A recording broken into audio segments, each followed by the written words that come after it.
Okay, welcome to Video Editing with Chris. I think this is episode 3. It's either our third or fourth episode. I don't really recall. In this episode, I'll be editing the in-depth look at cross-platform development series that we've been doing recently. And one of the things that's kind of unique with this particular series is that I've recently started doing virtual multicam. And what I mean by that is Brian and I shoot with a single camera, and then in post I zoom and crop two different versions of the video.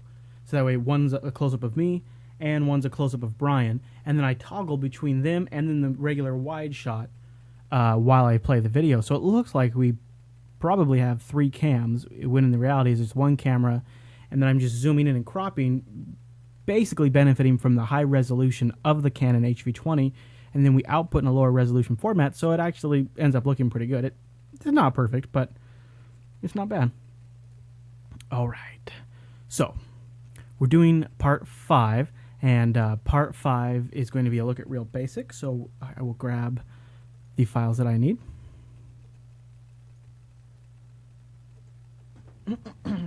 And in the chat room, just feel free to shout out any questions you have or any suggestions, because I am not a pro.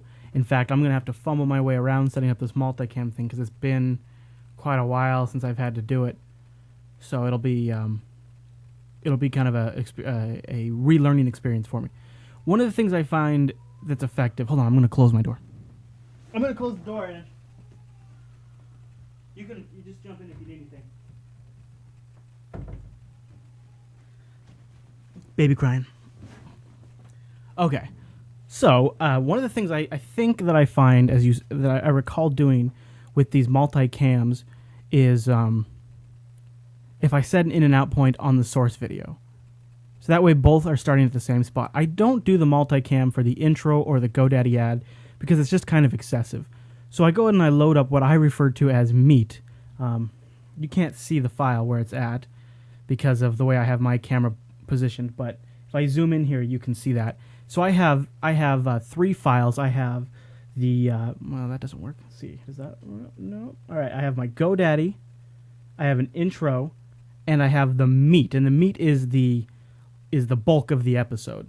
So that's what we'll be working with in the multicam format. The GoDaddy and the GoDaddy advertisement and the intro are not as important in terms of having multicam, so I don't even bother with it. So what I do is I select my in and out point, so I play the video and see where I want it to start.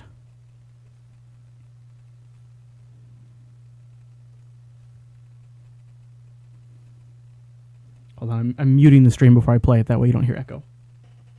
Okay, now let's play this. Found some real basic knowledge on me. Okay. All right, so there's a funny face. All right, Brian. All right, let's go back a little bit. Right before I say anything, we'll mark that as my in, and now it's safe to jump all the way ahead here. If you have any questions, any comments, please hit us up on Twitter. I'm twitter.com. I'm Brian Lass at twitter.com. I don't know what he is. Chris LAS. Chris Lass. I just cut him off. Boom. All right, everybody, we'll see you in the next Killed it episode. right there. All right, and then we'll mark out right there. So now I've marked the first couple seconds and the last couple seconds as not usable, and that way I'm not messing with those. I don't need to worry about trimming it up once I drop it in the timeline. So that's nice. All right. Now I have to try to jog my memory on how I did a multi-clip virtually. I think... I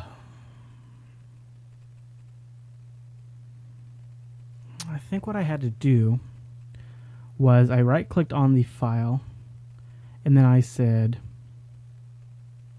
duplicate as a master clip. That sounds kind of familiar. And then can I do that again? Duplicate as a master clip. All right, so now I've got two copies of meat, and now I'll open up this. And I think this is basically now becomes a reference file. It's not an actual duplication, but it's a reference file. So let's pick a point.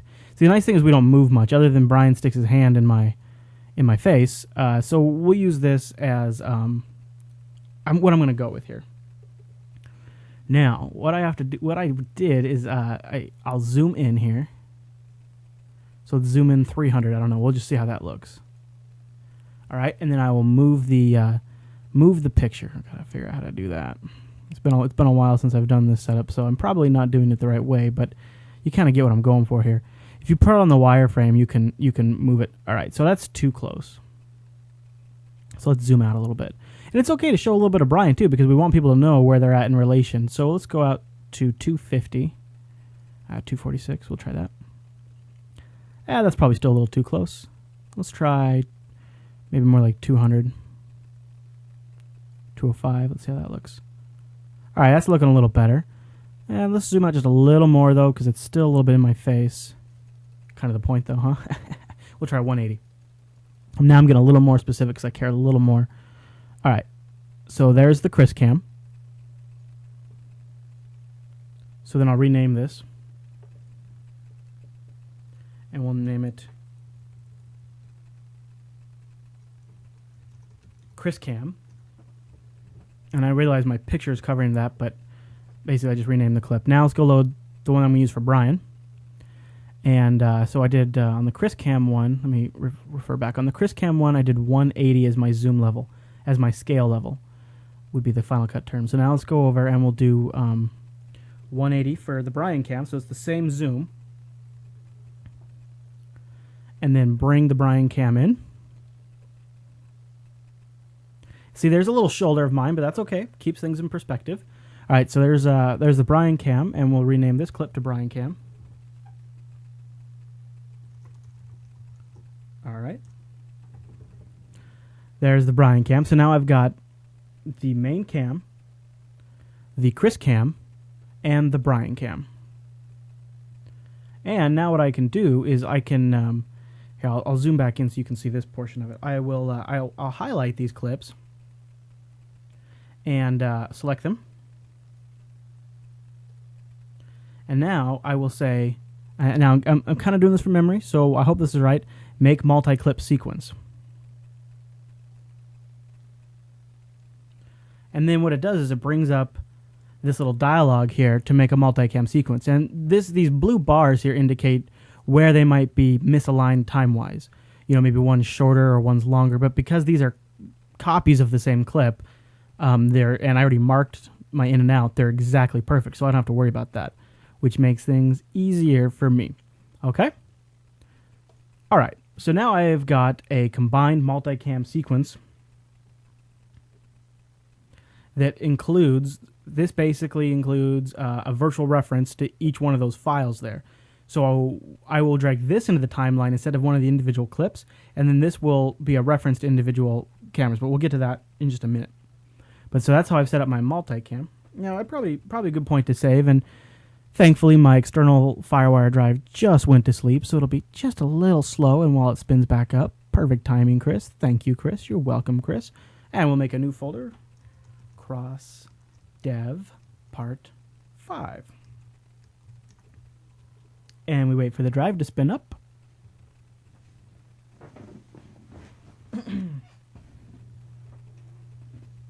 All right, Mr. Drive is spun up, and I will name the project the same, and we'll start saving from this point forward because I don't want to lose a thing.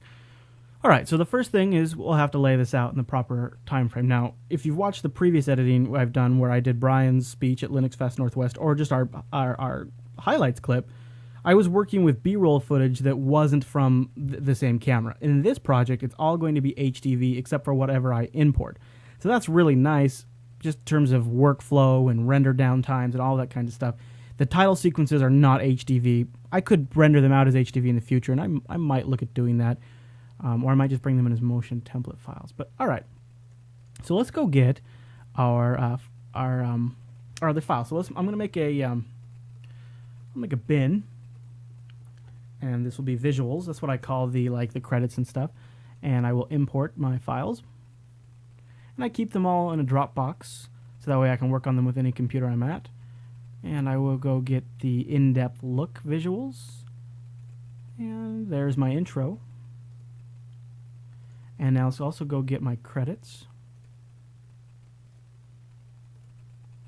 And also go get, we have a subscribe clip. that nobody watches and it's total waste of time, but I like it. And I will also go get, see, I've got the credits, I've got the intro. Go get a GoDaddy ad too. All right, so now I've got my pre-rendered. Sorry about the keyboard squeaking. I've got my pre-rendered stuff here. So let's bring in our intro. Bring that down to the timeline. And now the intro, I didn't make my marks in and out, so I need to see if I want to keep the very beginning of it. All right. All right, so I don't really need to have that in there, obviously. Okay. And then just to make things look nice and smooth, I'll probably put a little fade transition in there. There's just a fade in and out dissolve. I'll drop that on here. And then we'll go to the end. All right, so there's us staring at the camera for a few seconds. This episode of an in-depth look, we go in-depth with Real Basic. All right, we'll get Brian's hand down, bring this back. I will drop in my intro.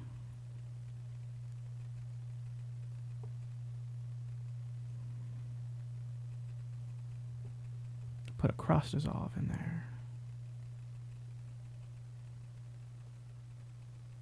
We go in-depth with Real Basic. All right. Now, see, that's the in-depth intro music is way louder than our vocals, so I'm going to turn it down. Maybe I'll turn it down. Let's try 9 decibels. Let's see how that sounds. With Real Basic. A little lower.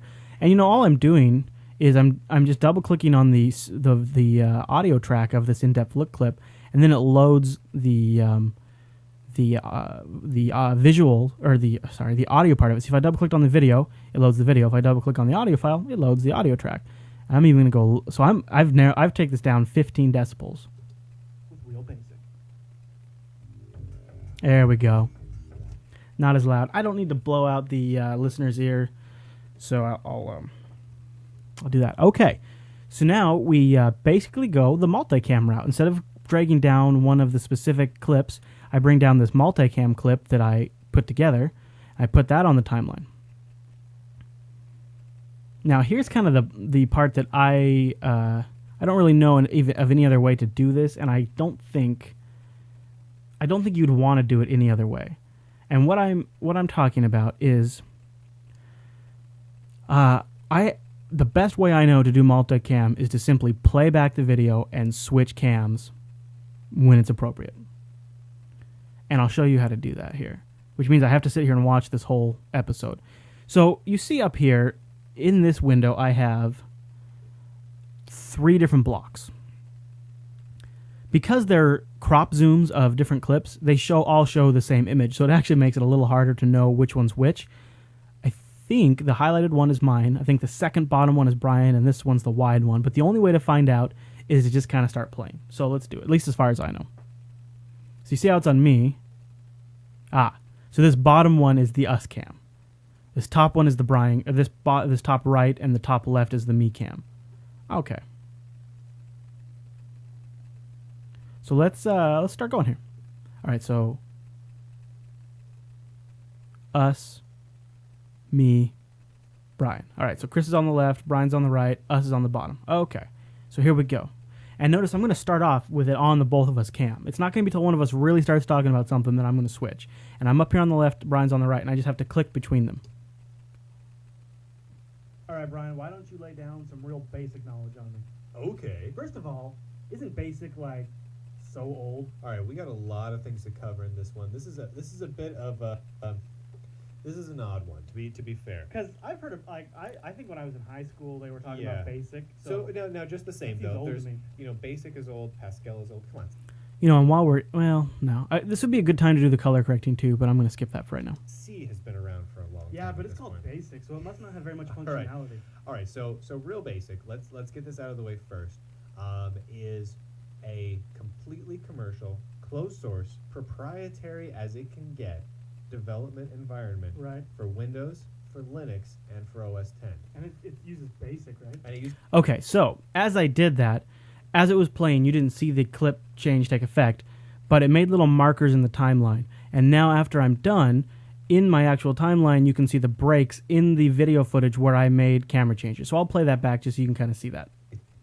So here we are on us. Very much All right. functionality. All right, so real basic. Let's get this out of the way first.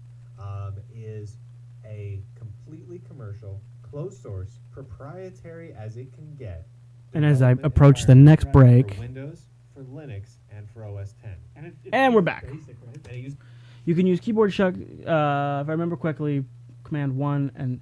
Oh, yeah, okay. So Jayberg, always the man hooking us up with the 411 in the chat room, he says I could also use keyboard commands, which I figured there were, which would be, he says Command 1 would be camera 1, Command 2 would be camera 2, and 3, etc., etc. So let's try that now. All right, so here's Brian talking, and I'm thinking since Brian's on the top right, he's going to be number 2. This is basic. Let's try that. Now here's the kicker. No. That didn't do what I wanted at all. Well, see, this is why we learn.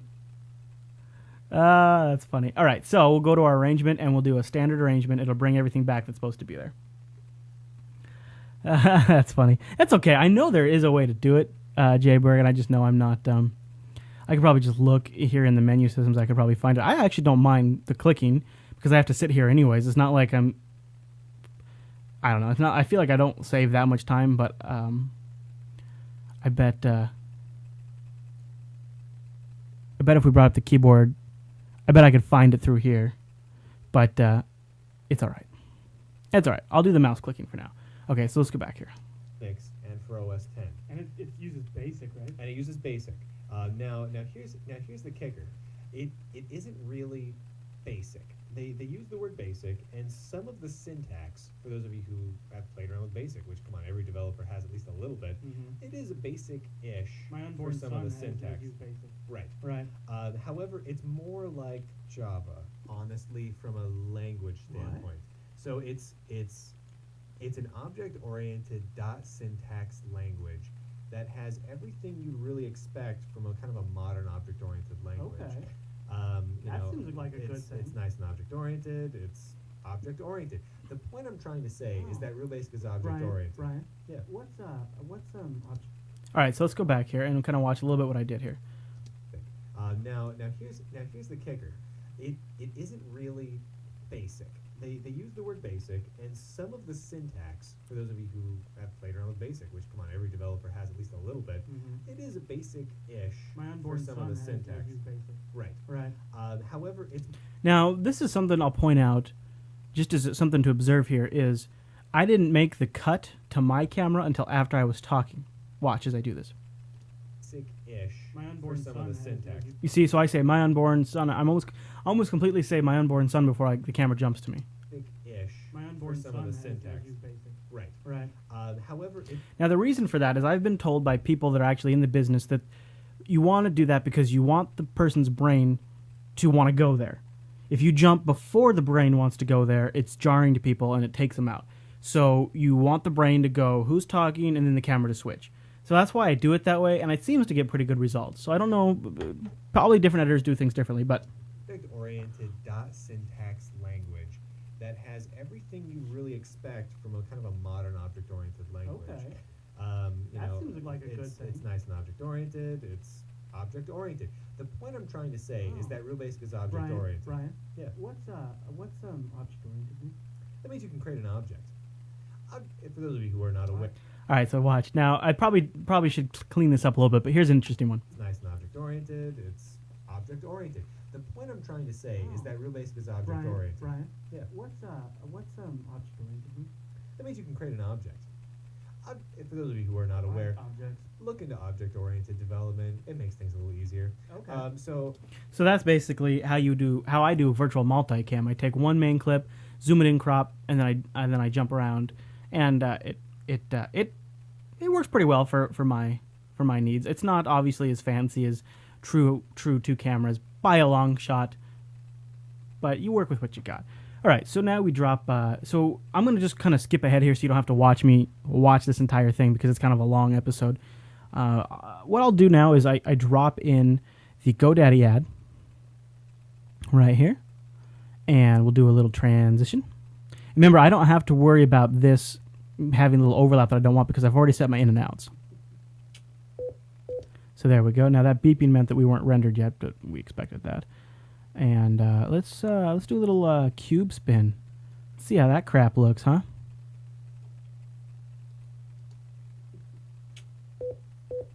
All right, that'll work good. It'll be faster when it actually renders out. And then the next step would be the video credits. And we will insert those here.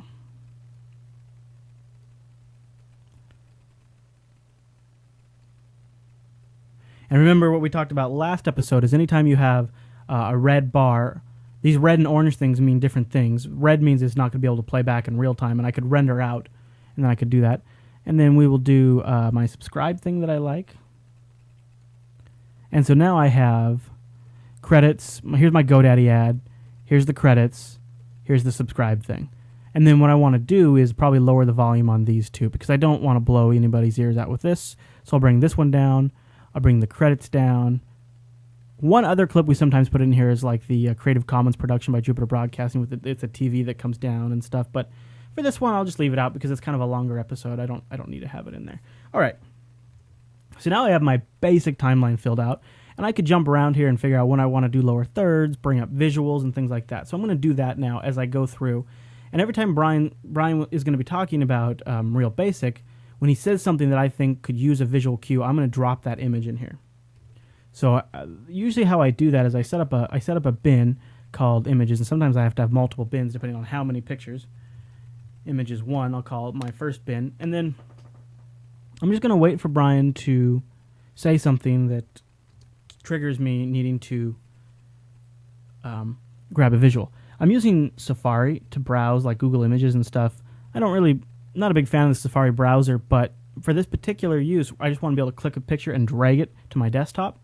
I can do that in Firefox, but there's a weird thing in Mac OS X where Firefox won't drag it to the exact location. It'll just put it in the desktop folder, and I want it to be in the exact location so that way I can then drag it from the desktop and put it in Final Cut. So I leave Safari up and running so that way when Brian says something, I can pause the player, and then I can jump back into Safari and go get the image. It makes things a little easier. Okay. So that's kind of a key. It really Get my multicam in case I want to change cams. isn't. It's not your daddy's basic. It really is a fairly powerful language. There's nothing. I don't know why it stopped. They, I must have hit something wrong. that means you can create an object. For those of you who are not aware, Okay. All right. I have no idea what's up with that. that means you can create an object. For those of you who are not aware, Objects. look into object-oriented There we development. go. It makes things a little easier. Okay. So that's kind of a key. It really isn't. It's not your daddy's basic. It really is a fairly powerful language. There's nothing that you really couldn't do in the language that's being provided to you. And what's even more important is that when it compiles, it's not interpreted code. It compiles native x86 or PowerPC code. And Okay. that's very important. That seems like good for performance. It doesn't have the fastest compiler in the world. Like the results produced are not, say, necessarily going to be as fast. Have I already done this episode? Or am I just having deja vu from recording this episode? I'll see it because I'm not going to go through the whole editing process. The multicam stuff is still valid, but if I've already done this episode, I don't need to sit here and re-edit it. Because that would be unproductive. No, we did mono develop. Oh, okay, that's right. I did mono develop. So I'm just having deja vu because you see, it was the same exact day. So I'm having deja vu. That's funny. All right. Sorry, Brian. I didn't mean to interrupt. Continue. Now let me double select that. All right, here we go. Here we go. As if you did it with an optimized version of GCC or Okay. Intel's compiler.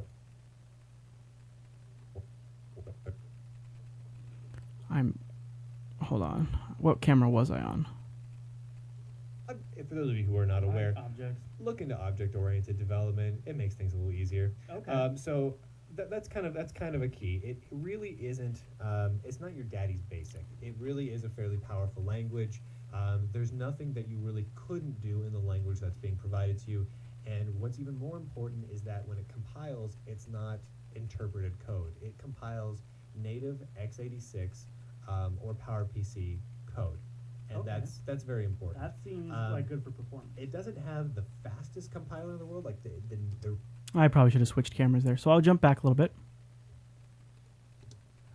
or PowerPC code, and Okay. that's very important. That seems like good for performance. It doesn't have the fastest compiler in the world. Like the results produced are not, say, necessarily going to be as fast as if you did it with an optimized version of GCC or Okay. Intel's compiler or even Visual But it's probably Studio's compiler. still faster than anything that runs in a runtime like Mono or For the Java. most part. For the most part? Well, see, now here's the thing. When you Really? create, hear me out on this one. When you Okay. create an application, whether it be interpreted, such as in Java, or native, such as in C++, what ends up making a very, very big difference for most applications is the framework that you're using. Okay. Is how efficient is the framework? If you're doing something that says, let's say, draws pretty translucent circles on a screen, Yeah. well, you want those circles to look good, and more importantly, not more importantly, but almost as importantly, is you want them to draw fast. Yeah. You don't want there to be a lot of flicker. You want it to be able to compute the radius of the circle quickly. These sorts of things. I've been waiting for him to say something that would cue me to go get a visual file so I can show you how I do that. But he's not doing it, so I'll jump ahead here a little bit.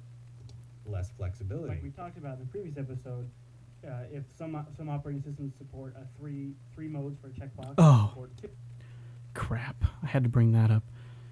That was a hard one to find a picture for, so I'm going to go grab that picture from the previous episode we did. So we'll go into when I finish a project, I export everything out using a Media Manager in Final Cut into an archive version.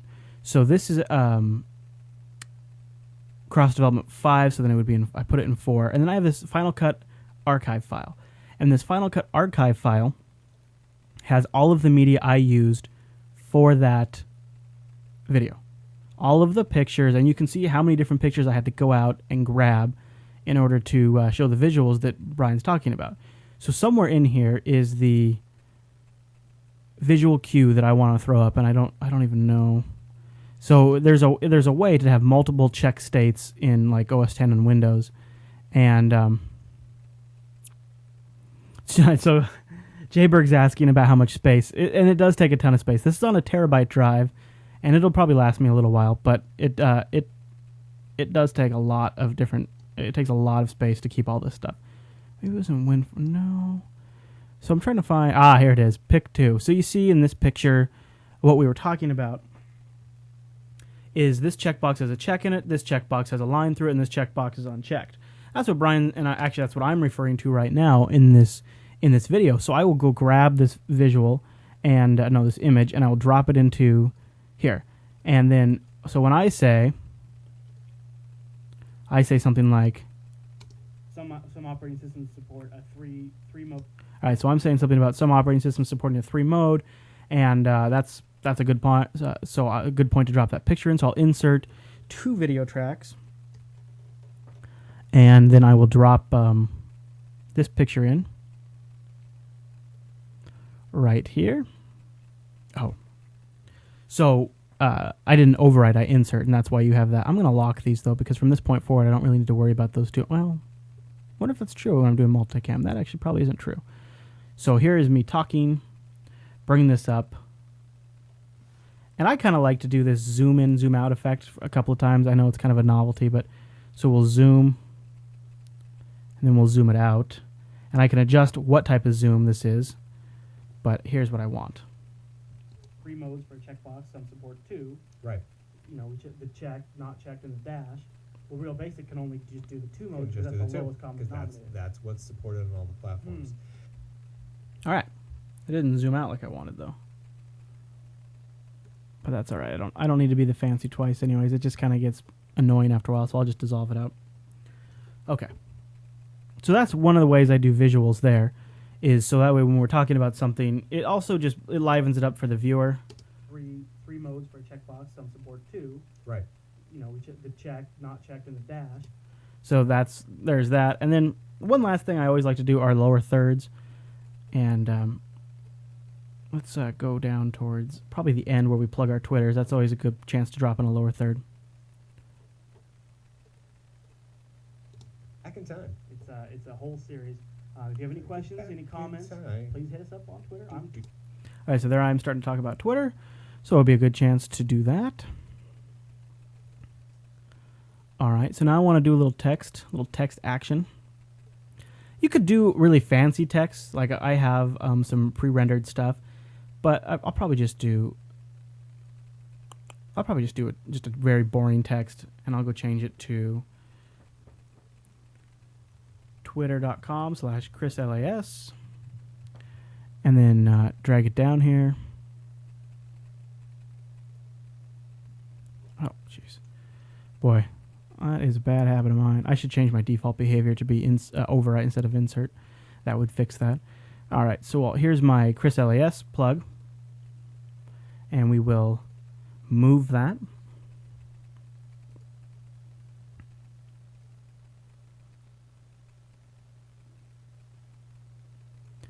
And then remember, we were playing in the Linux Fest when I did.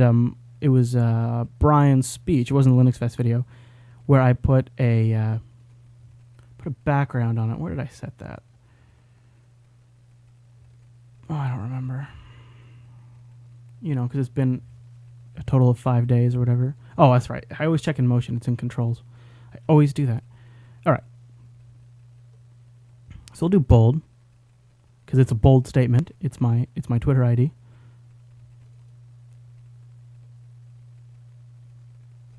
Bold. And what am I forgetting? Make it bigger too, huh? Yeah, like that. That's what I'm talking about. I still don't see where I dropped the background, though. What am I forgetting on that one? I don't even know how it would look on this one, but I wish I could remember. It's been not that long. You think my brain could retain that, but it can't. Alas, my brain cannot retain. But there would be a way to put a little black behind this, and I'm just forgetting how to do it right now. It's driving me nuts that I can't remember that, though. So here's mine, and then what I'll do is I like this one to zoom in because I think it looks cool. Zoom in, and then when Brian plugs his, Brian Lass at twitter.com. So we'll bring Brian's in.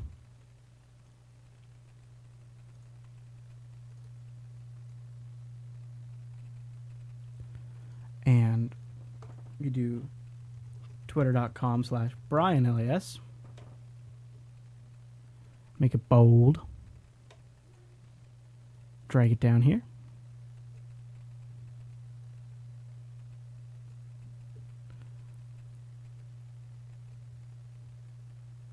All right, and zoom it in.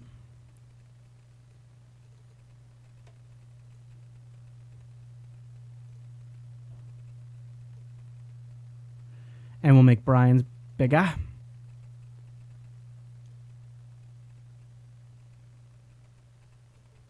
Position it. All right, so then here's how that looks in playback. Any questions, any comments, please hit us up on Twitter. I'm twitter.com. I'm Brian Lass at twitter.com. I don't know what he is. ChrisLAS. Chris Lass. I just cut him off. Boom. All right, everybody, we'll see you in the next. All right, so there's that. And then I'll just have them do a little cross dissolve out. And this is just a really quick and dirty way to put text up on the screen. I'm twitter.com. I'm Brian Lass at twitter.com. I don't know what he is. There's obviously a lot fancier ways to do that, but what the heck, right?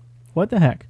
That works. All right, so that's essentially it. So you've seen how I do multicam. You've seen how I drop a visual on there and how I do the lower thirds. I'm going to stop recording at this point. I'm still going to stream the editing, but I'm going to not continue recording because I think that kind of covers all the basics. At this point, I export it out to a self-contained QuickTime file, and then I send it to compressor, and Bob's your uncle. A little bit later, I have a postable video. If you have any questions about editing video, I'll try to answer. More than likely, you probably have a tip for me that could make me work a little better. Love to hear it.